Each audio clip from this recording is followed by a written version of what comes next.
The twins no one could tame. The palace of ash and gold had never known silence. It had known triumph when banners of conquered empires were raised beneath its towering spires. It had known sorrow when the skis themselves wept fire for fallen kings. It had known reverence when ancient dragons coiled around its peaks and sang songs older than the world. But silence, never, because something always roared. If not the voices of courtiers, then the thunder of wings. If not the clash of steel, then the quiet, ever-present hum of power that seeped from every stone. This palace was alive. And now it screamed. Not with war, not with celebration, but with chaos. Twin chaos. It began the night the skies split open. The storm had not been natural. No storm ever was when dragons were involved. Lightning did not simply strike, it spiraled, twisting like living serpents across the heavens. Thunder did not roll, it cracked like the breaking of worlds. And at the center of it all, high upon the obsidian tower where only royalty could tread, the Dragon Queen waited. Her wings were folded, but the air still trembled with her presence. Her scales, dark as midnight, shimmered faintly with molten veins beneath, power contained barely. Around her, the royal brood chamber pulsed with heat and light. 2 eggs lay nestled in a cradle of ancient stone. They were not alike. One burned with a slow, steady glow, like embers that refused to die. The other shimmered, its surface rippling as though wind itself had been trapped within. The queen did not move, but her gaze never left them. She had ruled for centuries. She had crushed rebellions, ended wars, outlived rivals who once thought themselves immortal. She did not fear anything. Except this, because these were not soldiers, not weapons, not symbols of power. They were her children. The first crack sounded like a heartbeat. Soft, almost gentle. Then, the chamber exploded with light. The egg of fire shattered. Flames burst outward, not wild, not uncontrolled, but alive. They curled through the air in spirals of gold and crimson and something darker beneath. From the broken shell, a small form tumbled forward. Scales like molten glass. Eyes like stars caught in a burning sky. Veil. He inhaled sharply and the world answered. Fire surged from his tiny jaws. Not one color. Never one color. Gold flickered to violet. Violet deepened to black. The flames warped the air itself, bending light, distorting space in ways that made even the queen's ancient instincts recoil. This was not ordinary fire. This was something else. Something deeper. Veil chirped. The sound echoed like distant thunder. And then, the second egg cracked. If Veil was fire, Lyra was the storm. Her shell did not shatter. It unraveled. Fragments lifted, suspended, as though gravity had forgotten them. Wind filled the chamber, not a gust, not a breeze, but a force that pressed against everything, everywhere at once. Invisible. Relentless. From within, a smaller form stepped forward. Silver scales that caught the light like moving water. Eyes bright, sharp, alive with something restless. She opened her wings, and the chamber shook. Air screamed. The broken shell fragments spun into motion, slicing through stone as though it were paper. Lyra laughed. It was a soft sound. Playful, and utterly, utterly dangerous. The storm outside the palace died. Instantly, as though it had never existed.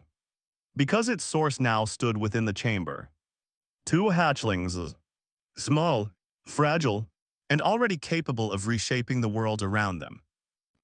The queen exhaled slowly. For the first time in centuries, she felt uncertainty. The chaos did not begin immediately. At first there was wonder. Celebration. The empire rejoiced. 2 heirs. Twins. A sign of unparalleled strength.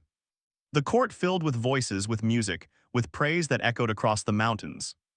They will be legends, one noble declared. Greater than any before them, another agreed. Unstoppable, a third whispered. The queen said nothing. She watched, and she waited. The first caretaker lasted 3 days. He had been the finest beast tamer in the Empire. A man who claimed to have calmed leviathans beneath the sea and walked unharmed among firestorms. He entered the nursery with confidence, with skill, with certainty.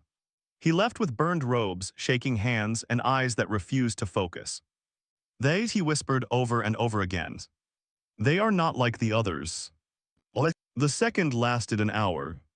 A general, a war hero, a man who had faced dragons in battle and lived.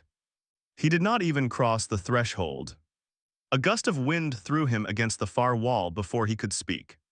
He was carried out unconscious. The third never entered at all. He stood before the doors, listened, and turned around without a word. After that, the palace stopped pretending. Destruction became routine. Walls were rebuilt, then shattered again. Columns were raised, then torn apart. Servants walked in fear, never knowing when a stray gust or flicker of flame would turn the hallway into a disaster zone. The nursery became a place no one approached, not unless ordered. And even then, reluctantly, because the twins did not listen. They did not obey. They did not trust. Vale burned everything that came too close. Not in anger, not in malice, but in instinct. Anything unfamiliar, anything loud, anything that reached for him, he destroyed. Lyra tore the air itself apart. Her winds lashed out at movement, at sound, at presence. The closer someone came, the sharper her control became. Sharper, more precise, more dangerous. Together, they were unstoppable, unpredictable, untouchable. But they were not cruel. That was the part no one understood. They did not chase. They did not hunt. They did not attack without reason. They reacted to noise, to pressure, to fear, because they were afraid. But fear in a creature that could shatter stone and bend flame looked like destruction. The court did not see frightened children. They saw monsters. They will become a threat. The words were spoken quietly, carefully, but they spread through corridors, through whispers, through glances that lingered just a moment too long. If they cannot be controlled, they must be contained. The council chamber fell silent. The Dragon Queen stood at its center, unmoving, unyielding. Her gaze swept across the gathered nobles, and every voice died. She said nothing. She did not need to. But even she could not deny the truth. No one could reach them. No one could guide them. No one could stand beside them without fear. And fear was dangerous. For rulers, for empires, for children who did not yet understand the power they wielded. The queen returned to the nursery that night. Alone, the doors opened without sound. The chamber beyond was dim. Scourged, scarred, broken. Vale lay curled in a corner, small flames flickering weakly around him. Lyra perched atop a shattered pillar, her wings twitching, stirring faint currents in the air. They did not notice her at first. Or perhaps, they pretended not to. The queen stepped forward. Slowly, carefully, Vale lifted his head. His eyes glowed faintly. For a moment, his flames surged. Then, they faltered. Lyra's wings spread. Wind gathered. Sharp, ready, then stopped. They recognized her. But they did not approach. The queen lowered herself. A creature of immense power. Ancient, unmatched, and yet, she moved with a gentleness few would believe possible. You are not alone, she said softly. The words echoed, but they did not bridge the distance. Vale curled tighter. Lyra looked away. The queen closed her eyes. Just for a moment. Because even she did not know how to reach them. Days passed. Then weeks. The destruction continued. The whispers grew louder. The distance widened. Until the day something changed. It was not grand. Not dramatic. Not foretold. It was a mistake. A human mistake. Armin had never seen the upper halls. He was not meant to. His world was the lower corridors, the quiet places where the grandeur of the palace faded into stone and shadow. Where servants worked. Where no one looked too closely. He was a janitor. Not a warrior. Not a scholar. Not a keeper of dragons. He cleaned floors. That was enough. Or it should have been. The palace was vast. Its corridors twisted, turned, shifted, and sometimes doors led where they were not supposed to. Armin pushed one open without thinking, and stepped into the nursery. The world stopped. Silence fell. Real silence. The kind the palace had never known. Lyra's wind froze mid-motion. A shattered pillar hung suspended in the air. Veil's flame flickered, half-formed, caught between existence and stillness. Two pairs of glowing eyes turned toward the human. Armin blinked. He took in the room. The destruction. The scorch marks that crawled across the walls like scars. The fractured stone. The air that hummed with power. And the two small dragons at its center. Dangerous. Yes. But small. Too small. Armin exhaled. Long. Slow. Well, he muttered, setting his bucket down. This is going to take a while. He did not run. Did not shout. Did not reach for a weapon he did not have. He picked up a cloth. And began to cleanse. The twins watched him. Confusion replaced instinct. This was new. Everything about this was new. People ran. People shouted. People feared. No one ignored them. Lyra tilted her head. Her wings shifted slightly. Air stirred, then stilled. Veil let out a low growl. A warning. A promise. The human did not react. He scrubbed at a blackened mark on the floor. Don't step on the wet floor, he said casually. The growl faltered. The wind died. The twins exchanged a glance. Something unfamiliar passed between them. Not fear. Not anger. Curiosity. For the first time in their short, chaotic lives. They hesitated. High above, hidden behind enchanted glass. The Dragon Queen watched. And for the first time in many days. She did not look afraid. The man who didn't fear fire. The court expected the human to die. It was not cruelty that shaped that expectation. It was experience.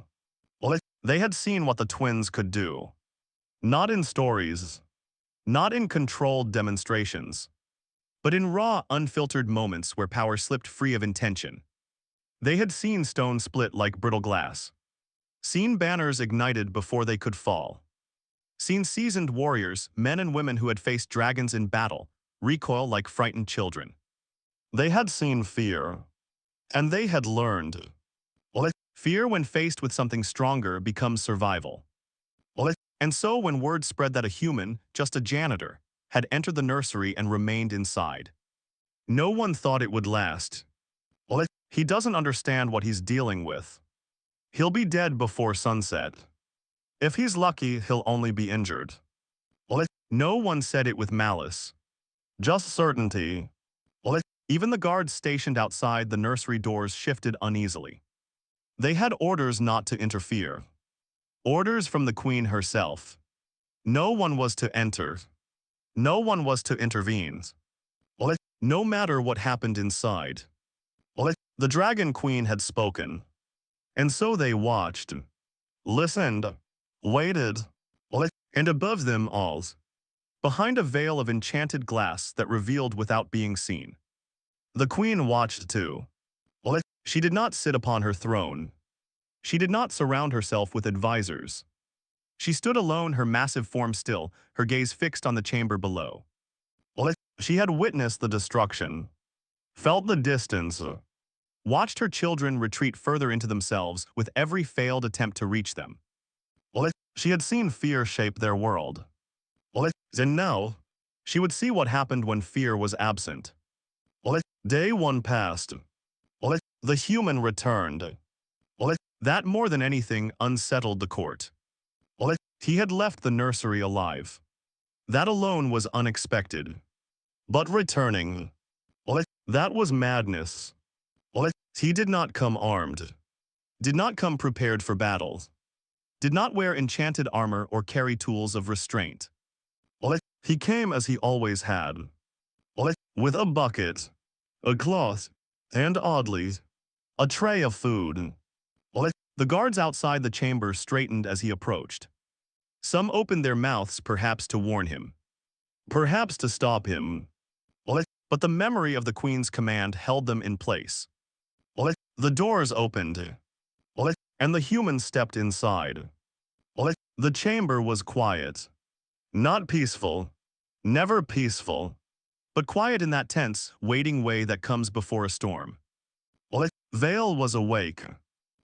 He lay curled near the center of the room, flames flickering faintly along his scales. Not raging, not wild, but restless. Watching.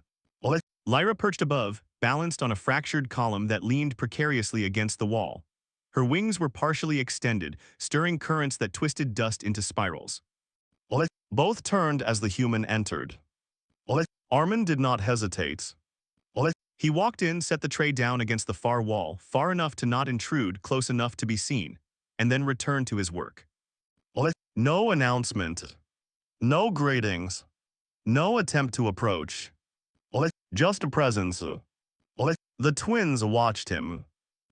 He was slower today. More deliberate. Perhaps aware now of where he stood. Or perhaps still unconcerned.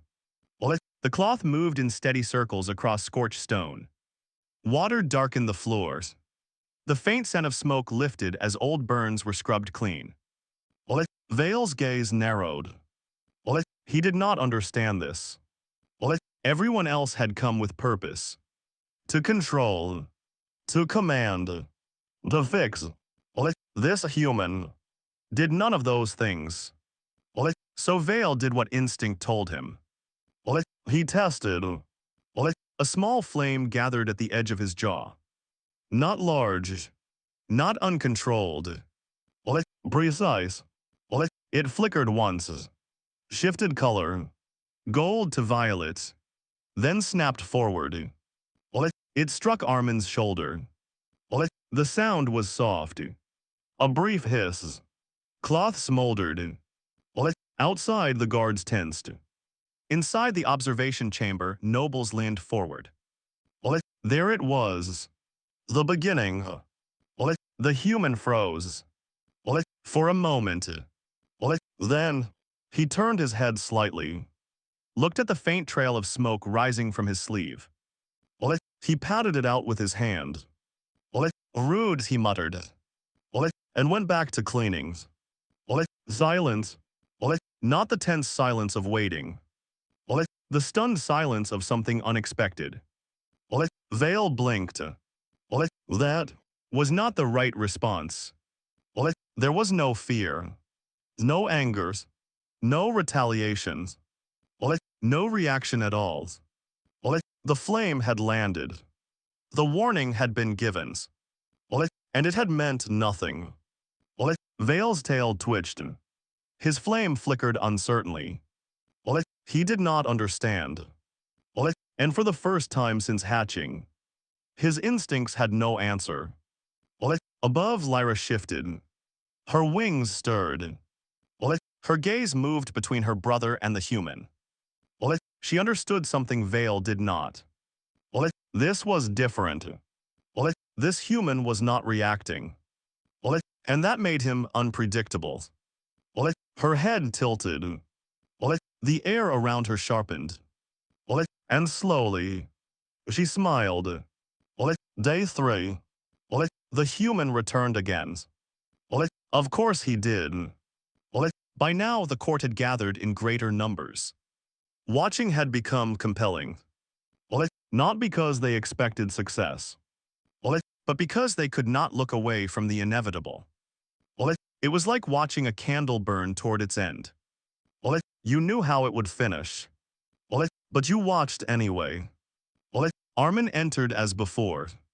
Bucket, cloth, calm. The room was worse today. A section of the wall had been torn open. Stone scattered across the floor.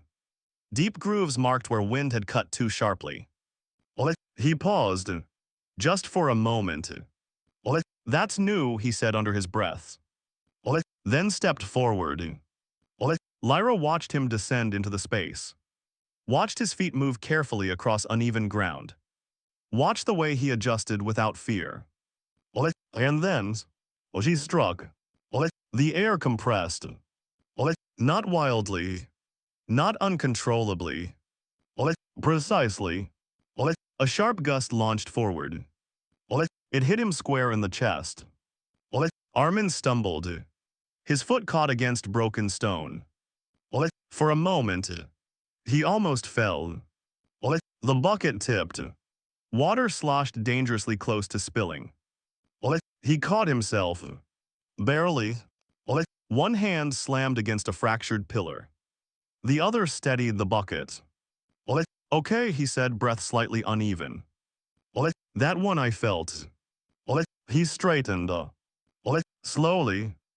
Then looked up. At her. Lyra froze. Because the look she received was not what she expected. Not fear. Not dominance. Not anger. Just mild annoyance. Inside voices, he added. Like one would to a child being too loud.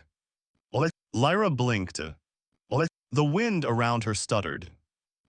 That was not a reaction she understood. She had pushed him. Tested him. And he had responded. With a scolding. Confusion rippled through her. She did not attack again. For the rest of the day, she simply watched. Day 7. Something changed. Armin felt it the moment he stepped inside.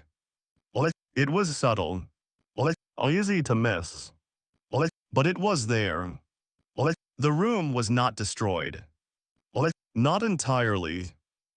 Yes, there were scorch marks. Fractures. Broken stone. But there was structure.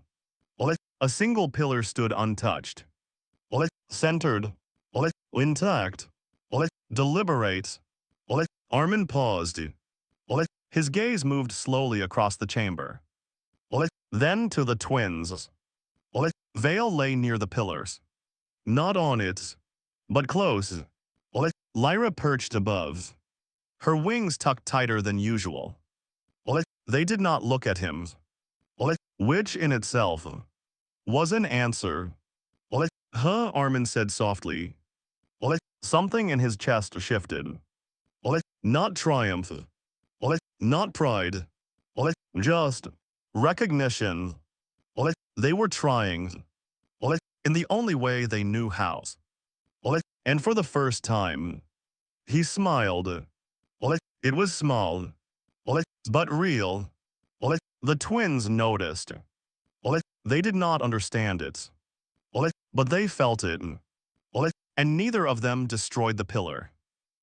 Not that day. Or the next. Trust did not arrive all at once. It did not bloom. Did not surge. Did not declare itself in grand, undeniable moments. It grew. Quietly. In fragments. Vale stopped aiming his flames. At first, it was unintentional. A flicker redirected. A moment of restraint. Then deliberate. He still burned. But never toward the humans. Lyra stopped striking directly. Her winds still moved. Still cut. Still shifted the air. But never at him. Not anymore. And Armin's never acknowledged it. Not directly. He did not praise. Did not reward. He simply stayed. Consistent. Unchanging. Present. And that more than anything was what mattered. Because no one else had stayed. And then, one day, everything changed. It was a small moment. So small most would have missed it. The floor had been recently cleaned. Still damp. Still slick. Armin stepped forward without looking. His foot slipped. The bucket tipped. Water spilled. And he fell. Hard. The sound echoed sharply through the chamber. The twins froze. Not in reactions, but in observation. They had seen this before. Others had fallen. Others had stumbled. And what followed was always the same. Fear, anger, retreat. They waited. Armin lay still for a moment. Then shifted. Groaned softly. He pushed himself up. Slow. Unsteady. But alive.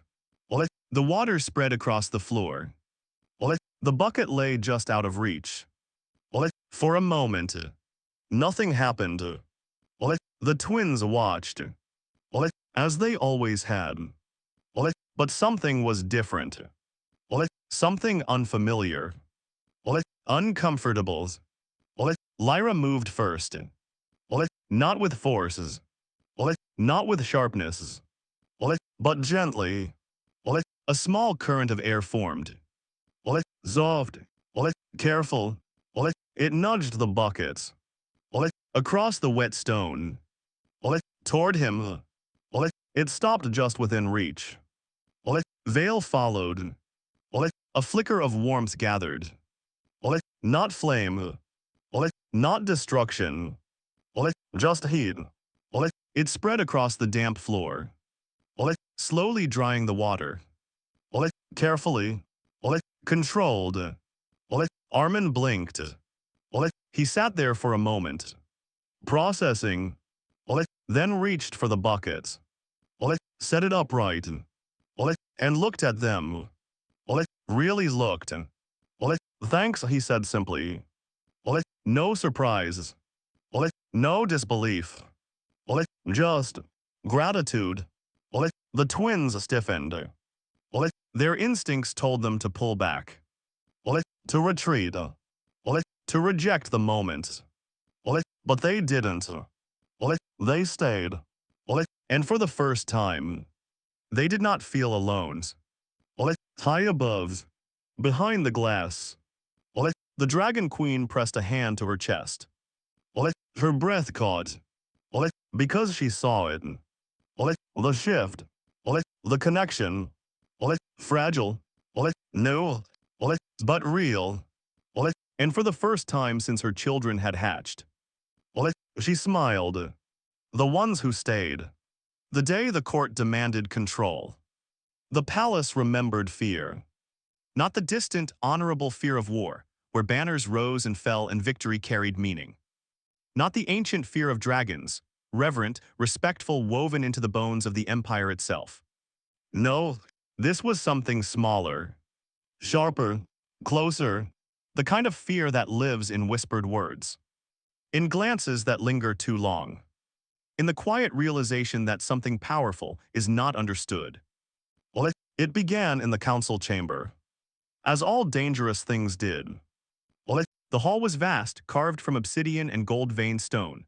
Pillars rose like the ribs of some ancient beast, each etched with victories, conquests, legacies carved into permanence. At its center stood the Dragon Queen. Still, unmoving, her presence alone weighed upon the room like gravity.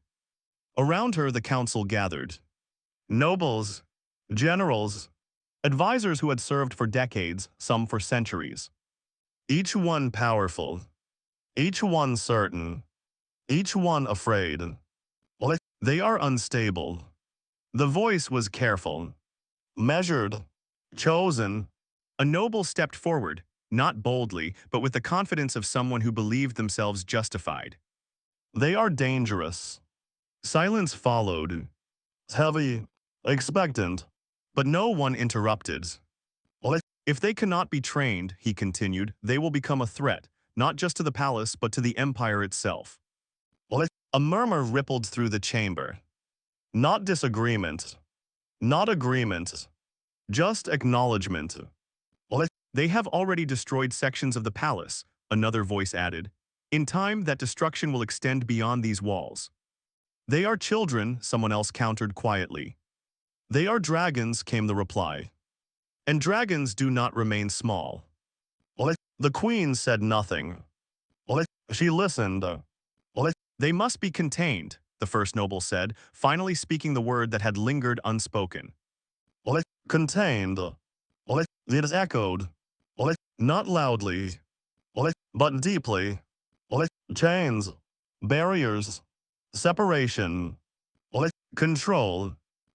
The room held its breath. Because there it was.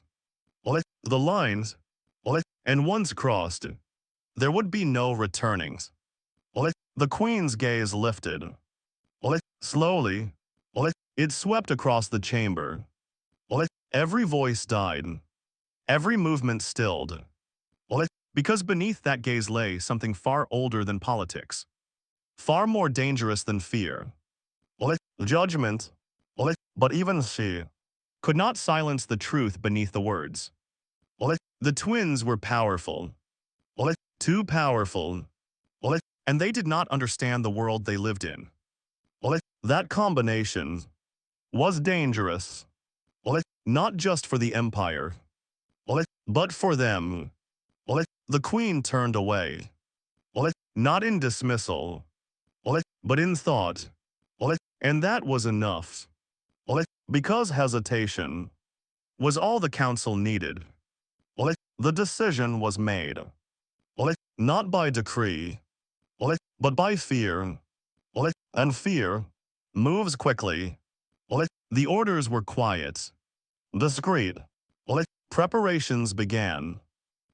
Containment wards, binding spells, chains forged from metals that had once held ancient dragons in place. They told themselves it was necessary. They told themselves it was protection. But deep down, they knew it was fear. And fear always spreads. The twins felt it. Long before anyone spoke the words aloud. They did not understand politics, did not understand strategy, but they understood tone. They understood the way voices shifted, the way footsteps approached more cautiously, the way eyes lingered not with curiosity, but with calculation. And most of all, they understood distance. It had always been there. But now, it grew. Wider, colder, and something inside them responded. The breaking point came not with violence, but with a word. Contain them. It was spoken just outside the nursery doors. Soft, careful, but not soft enough. Not careful enough. Vale heard it. Lyra felt it. And something inside them snapped. The palace shook. Not gradually. Not building. Instantly. Vale's flames erupted. Not controlled. Not shifting in careful, curious patterns. Wild. Unstable. They tore through the air in jagged arcs, colors shifting too fast to follow, gold to violet to black, warping the space around them, cracking stone without ever touching it. Lyra's winds screamed. Not playful, not curious, violent. They tore banners from walls, shattered windows, sent debris spiraling through the air like weapons. The nursery exploded into chaos. The doors burst open. Guards rushed in. Weapons drawn. Magic flaring. Training took over. Control the threat. Contain the danger. But they did not see frightened children. They saw power. And power must be stopped. The twins recoiled. Backs to the far wall. Eyes wide. Breathing sharp. The room closed in around them. Too many voices. Too much movement. Too much. Fear. Their own. And everyone else. And it fed the storm. Vale's flames surged higher. Lyra's winds sharpened further. The guards advanced. Careful, but determined. Magic coiled in their hands. Chains clinked softly. And the twins understood enough. They were not safe. They were not wanted. They were alone. Again. And then. Hey. The word did not echo. Did not command. But it cut through everything.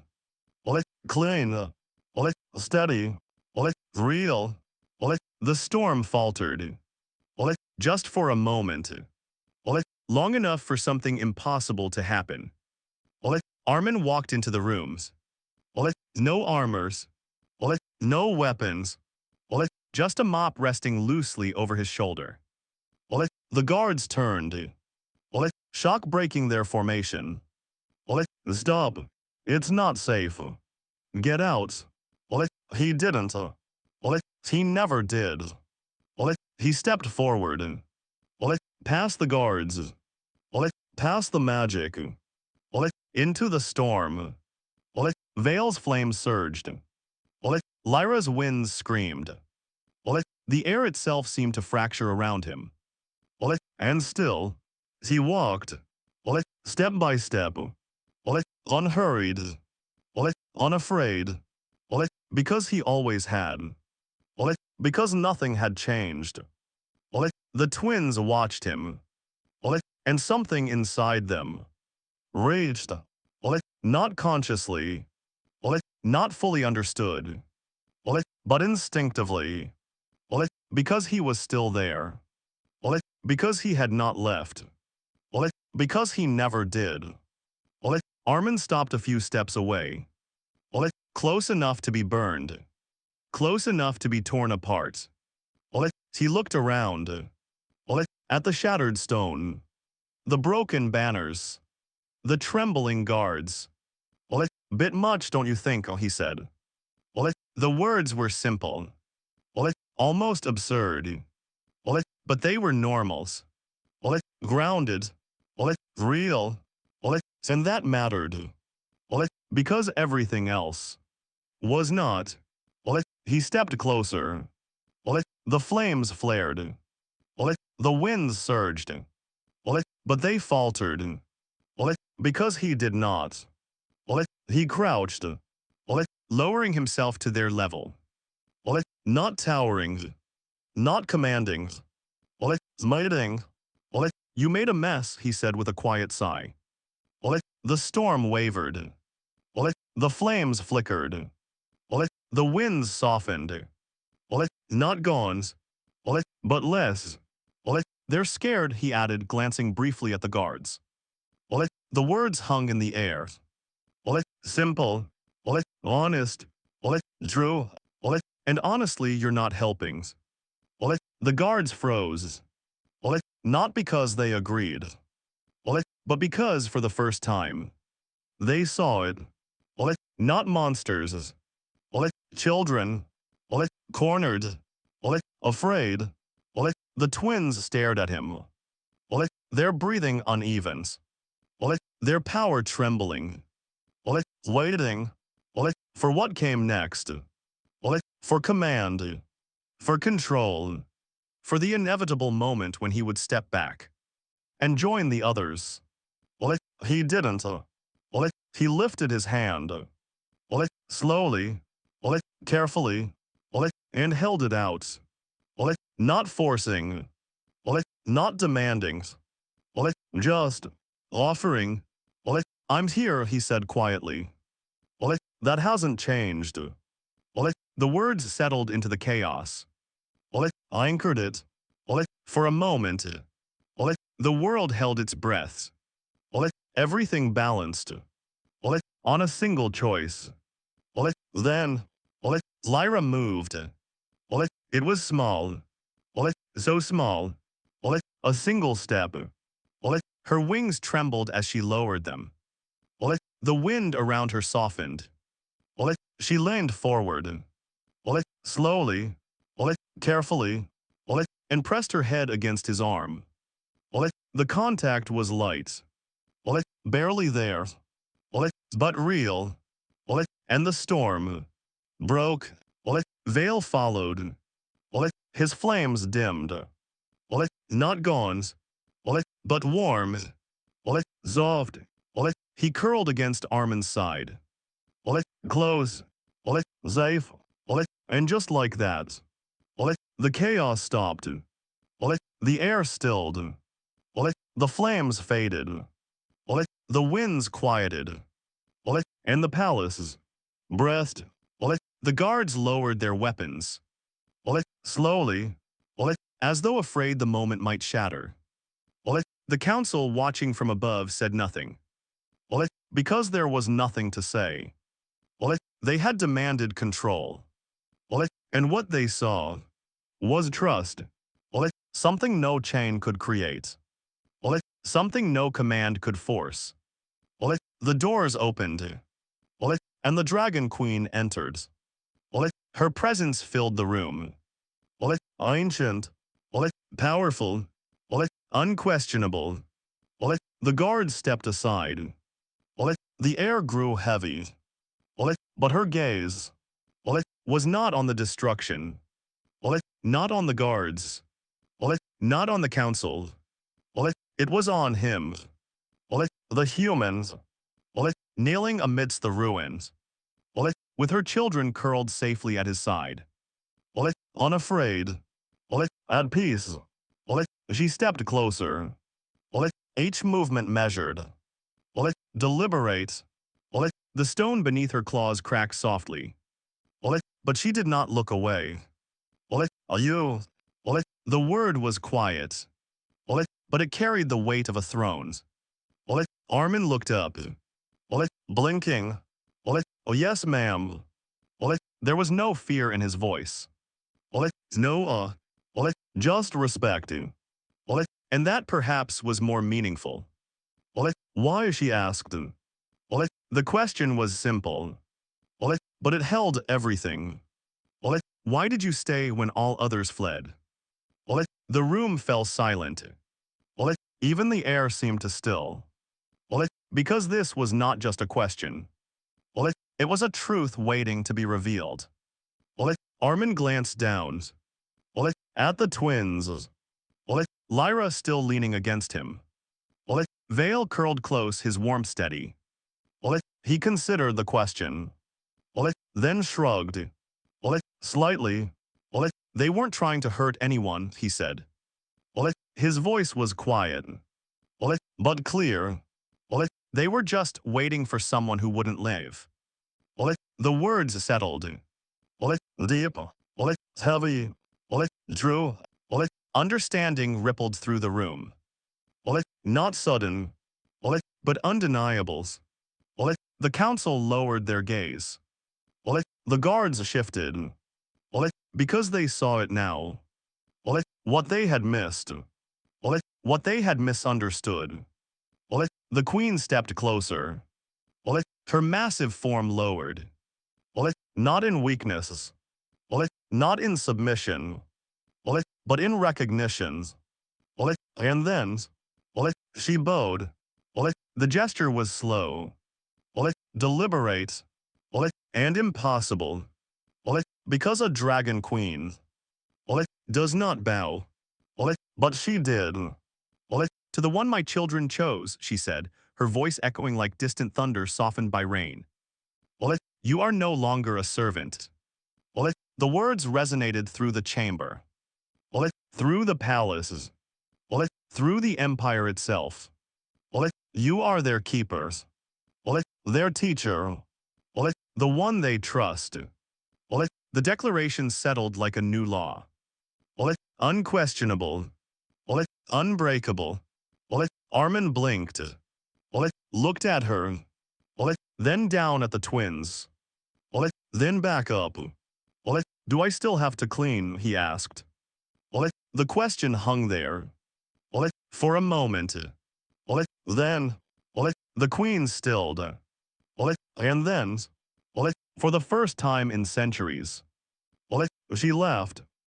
It was not a quiet sound. Not restrained. It was warm. Real. Alive. And it echoed through the palace like something long forgotten. Something returned. And beside him, the Dragon Queen's twins purred. Soft. Content. Safe. Because someone had stayed. And that had changed everything.